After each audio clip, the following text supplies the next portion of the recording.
ఆర్‌జేగా వచ్చి almost 11 years yup. కదా! హ్మ్. సో, ఇప్పటికి కూడా అంటే చెప్తూ ఉంటారు.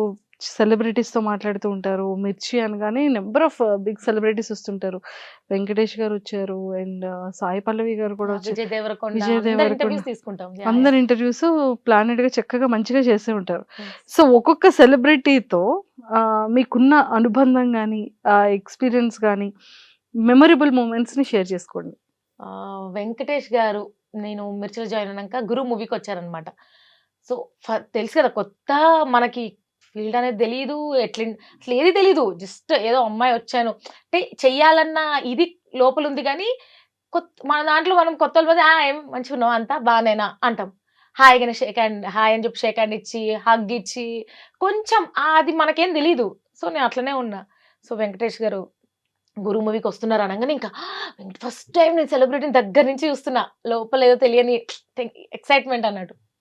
సో, నార్మల్‌గా అందరూ వెల్కమ్ చెప్తారు. రాగానే ఫ్లవర్స్ ఇచ్చో, బొకే ఇచ్చి వెల్కమ్ అని చెప్తారు. అలా కాకుండా కొంచెం డిఫరెంట్‌గా చేద్దాము అన్నా. "ఏం చేస్తావుమా నువ్వు" అన్నారు. 'గురు' మూవీలో డైలాగ్ చెప్తా రాగానే అన్నా. "భయపడవా?" అంటే, "ఏం భయం లేదు నేను చెప్తాను" అన్నా. వెంకటేష్ గారు ఇట్లా నడుచుకుంటూ వస్తున్నారు. సేమ్ 'గురు' మూవీలో బాక్సింగ్‌ది ఉంటది కదా! సేమ్ అట్లే సెటప్ ఏసి నేను 2 గ్లౌజులేసుకొని ఆయన రాగానే, "ఓయ్ గురు! ఏంటి? నేనంటే ఇష్టమా లేదా? ఏదో ఒకటి చెప్పు గురు" అదే స్టైల్‌లో అన్నా. అందరు సైలెంట్. నాకేమో టెన్షన్ ఇప్పుడు ఆయన ఎంతగానో ఏమన్నా రివర్స్‌లో అంటే లవ్వుతిలో చూసి లవ్ యూ టూ అని ఫ్లవర్స్ తీసేసుకున్నారు. వెంకి మామతో నేను లవ్ యూ టూ చెప్పించుకున్నా అని చెప్పి ఇగ ఆ రోజు మొదలైంది. సో, అప్పటిదాకా కొంచెం సెలబ్రిటీస్ అంటే కొంచెం భయం. జంక్ ఉండేది. ఒక్కసారి మన వెంకి మామని కలిసాక హి ఈస్ సో స్వీట్. అప్పుడు అర్థమైంది. అందరూ మనలానే మనమే వాళ్ళని దూరం పెట్టుకున్నాం. అమ్మో! అని దూరం పెడతాం గానీ దే ఆర్ లైక్ అస్ మనలానే మాట్లాడతారు. మనలానే ఉంటారు. మేబీ కొంచెం లైఫ్ స్టైల్ డిఫరెంట్ ఉండొచ్చు గానీ they are like us only. And 'Deverakonda' గారు, విజయ్. విజయ్ దేవరకొండ సో, తను పెళ్లి చూపులు మూవీకొచ్చాడనమాట. వచ్చినప్పుడు సేమ్ ఇలానే డిఫరెంట్‌గా వెల్కమ్ చేయాలని చెప్పేసి చీర కట్టుకొని సేమ్ కాఫీ మగ్ పెళ్లి చూపులు గదా! తీసుకెళ్ళి పెళ్లి చూపుల్లాగా ఇట్లా ఇచ్చి, "మీరు నాకు నచ్చారు.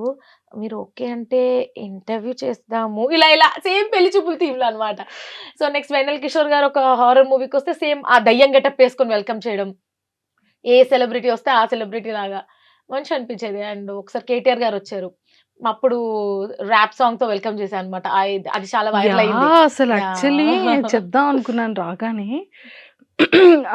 అది నంబర్ ఆఫ్ వైరల్ అయిందసలు. యెస్. మామూలు యెస్. వీడియోస్ కాదు ఇన్‌స్టాలో ఆ టైంలో కదా! అవునవును. కేటీఆర్ గారిది మాత్రం అవునవును. సీరియస్‌లీ చాలా చాలా బావుంది. అది హ్మ్. అప్పుడప్పుడు అనుకున్నాం ఇలా వస్తున్నారు అనంగానే రాసేసారు. నేను ర్యాప్ సాంగ్ పాడేసాను. చాలా నచ్చింది. అంతటా వైరల్ అయింది. మీ మీ మీది కాంటాక్ట్ ఏదో కూడా అప్పుడు కలుద్దామా ఏదో ఆ! సంథింగ్ ఏదో అవును. చెప్పారు అప్పుడే కదా! ఆ సాంగ్ అప్పుడే. వీడియోలో. యెస్. యాహ్! యెస్. యాహ్! అప్పుడే. హ్మ్. సో, అలా అంటే నాకు ఒక్కొక్క ఇయర్‌కి ఒక్కొక్క నాలో ఉన్న ఒక కొత్త టాలెంట్ తెలుస్తుందన్నమాట. RJing okay. నేను ఆర్‌జేయింగ్ చేయగలుగుతాను. సూపర్. ఇంటర్వ్యూస్ చేయగలుగుతాను. Next okay. నేను వీడియోస్ కూడా చేయగలుగుతాను. అప్పుడు ఫేస్‌బుక్ ఉండేది. దెన్ మెల్లగా ర్యాప్ సాంగ్ రాస్తే నేను ర్యాప్ సాంగ్ కూడా పాడగలుగుతాను. బతుకమ్మ సాంగ్ ఒకటి పాడాను. ఆ తర్వాత ఇప్పుడు రీల్స్ కూడా చేయగలుగుతాను. సో, ఒకటేలాగా నేను ఆర్‌జే అని నేను అక్కడనే ఫుల్ స్టాప్ పెట్టుకొని కూర్చొని ఉంటే ఇంకా బోరింగ్ అయిపోయేదేమో నా లైఫ్. బట్ ఒక్కొక్కటి డిస్కవర్ చేస్తూ, ఒక్కొక్కటి ట్రై చేస్తూ, పడుతూ, లేస్తూ ఎంజాయ్‌గా నడుస్తుంది కాబట్టి 12 ఇయర్స్ అసలు తెలియలేదు. సో, చాలా డిఫరెంట్ మైండ్‌సెట్ కానీ సో స్వీట్ అనిపించే సెలబ్రిటీ థాంక్ యూ. కదా! మంచి గుడ్ ఎక్స్‌పీరియన్స్. అంటే వచ్చిన ప్రతి ఒక్కరితో కంఫర్టబుల్ చేసి కాసేపు not at all easy thing. ఇప్పుడు మీకేనా ఇంటర్వ్యూ అనగానే కూర్చొని టక టక క్వెషన్‌లు అడిగేసామా అన్నట్టు ఉండదు. మీకు వెనకాల ప్రిపరేషన్ ఉంటది. ఎలాంటి క్వెషన్స్ సేమ్ మాకు గూడా అంతే. ఒక సెలబ్రిటీ వస్తుందంటే వాళ్ళకి రిలేటెడ్ క్వెషన్స్ ఏంటి?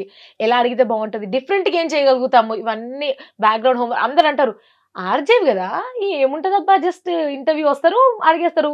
3 గంటలు మాట్లాడతారు. అయిపోతది అంతే గదా! అంట. అంత ఈజీ కాదమ్మా. చాలా బ్యాక్‌గ్రౌండ్ వర్క్ ఉంటది అని చెప్తూ ఉంటాం. సూపర్బ్. సో, మొత్తానికైతే ఎప్పుడైనా ఈవెంట్స్ ఆర్గనైజ్ చేయాలి, లేకపోతే హోస్ట్ చేయాలి, ఆడియో ఫంక్షన్స్ కానీ, ప్రీ రిలీజ్ ఈవెంట్స్ కానీ ఇలా ఉంటుంది గదా! యెస్. So, yes. వాళ్ళకి కావాల్సింది బాగా టాక్టివ్ అండ్ సరదాగా మాట్లాడాలి అండ్ యాక్టివ్‌గా అవును. మాట్లాడాలి, అటెన్షన్ ఇవ్వాలి. యెస్. సో, ఇలా స్టేజ్ పెర్ఫార్మన్స్ చేయాలి అంటే ఇవన్నీ ఉండాలి. So, yeah! అలా ఎప్పుడైనా ట్రై చేసారా? ఈవెంట్స్ హోస్ట్ చేస్తుంటా సంగీతం. బేసిక్‌గా నేను ఎంజాయ్ చేసే ఈవెంట్స్ హోస్ట్ చేస్తా. ఫర్ ఎగ్జాంపుల్ ఇప్పుడు ప్రొఫెషనల్ ఈవెంట్స్ ఉంటాయి కొంచెం. వెల్కమ్ చెప్పడం అలాంటివి. అది నేను కాదు. అది నా స్టైల్ కాదు. అదే సంగీత్ ఈవెంట్స్ అనుకోండి. అది నా స్టైల్. నేను నాలా మాట్లాడతాను. వెల్కమ్ చెప్తాను. నెక్స్ట్ ఈ పెర్ఫార్మన్స్ అంటాను. అరే! ఏమన్నా చేసారా? సో, నేను ఎంజాయ్ చేసే ఈవెంట్స్ లాంటివి హోస్ట్ చేస్తూ ఉంటా.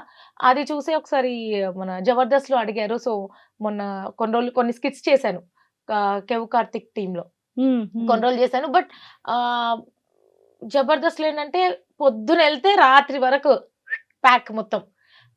మేబీ కొంతమందికి పాసిబుల్ అవుతుంది చేయడం. నాకు ఇద్దరు పిల్లలతోటి మళ్ళీ ఆయన యూఎస్‌లో ఉన్నాడు కాబట్టి అవ్వట్లేదు. చాలా మిస్ అవుతున్నారు వాళ్ళు. మార్నింగెళ్తే లిటరల్లీ 7:00 నేను స్టార్ట్ అయితే నైట్ వచ్చేసరికి 11 అవుతుంది. అసలు అడ్జస్ట్ అవ్వట్లేదు టైమింగ్స్. మళ్ళీ ఇటు అర్జయింగ్ చేసుకుంటూ ఇవి ఇవి. సో, అందుకే బ్రేక్ తీసుకున్నా ఇంకా. అట్లా. ఓహ్! నైస్.